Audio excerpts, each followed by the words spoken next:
স্থানীয় সময় রোববার তুরস্কের ইস্তাম্বুলে মার্কিন কনসুলেট জেনারেলের সামনে জড়ো হয় শত শত বিক্ষোভকারী। তারা যুক্তরাষ্ট্র ও ইসরায়েলের পতাকা পোড়ায় এবং যুক্তরাষ্ট্র বিরোধী নানা প্ল্যাকার্ড হাতে স্লোগান দেয়।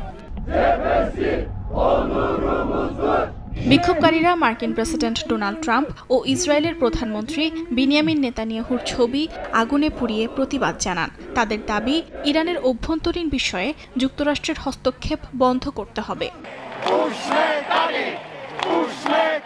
একই দিন চেক প্রজাতন্ত্রে প্রেসিডেন্ট পেত্রো পাভেলের প্রতি সমর্থন জানিয়ে প্রাগের ওল্ড টাউন স্কোয়ারে জড়ো হয় কয়েক হাজার মানুষ। বিক্ষোভকারীরা চেক, ইউক্রেন ও ইউরোপীয় ইউনিয়নের পতাকা তুলে ধরে পাভেলের ইউক্রেনপন্থী অবস্থানের প্রতি সমর্থন জানান।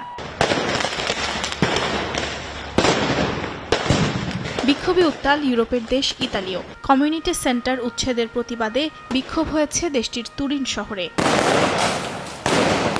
আসকাতাসুনা কমিউনিটি সেন্টার উচ্ছেদের বিরুদ্ধে হাজারো মানুষ বিক্ষোভে অংশ নেয়। বিক্ষোভ চলাকালে পুলিশকে লক্ষ্য করে পাথর, বোতল ও আতশবাজি ছোড়া হয়। পরিস্থিতি নিয়ন্ত্রণে টিয়ার গ্যাস নিক্ষেপ করে পুলিশ। এদিকে পাকিস্তানেও বিক্ষোভ হয়েছে। রোববার করাচিতে জামায়াতে ইসলামী আয়োজিত সমাবেশে প্রায় ৪,০০০ মানুষ অংশ নেয়। এনাফ ইজ এনাফ স্লোগানে মুখর হয় শহরের প্রধান সড়কগুলো।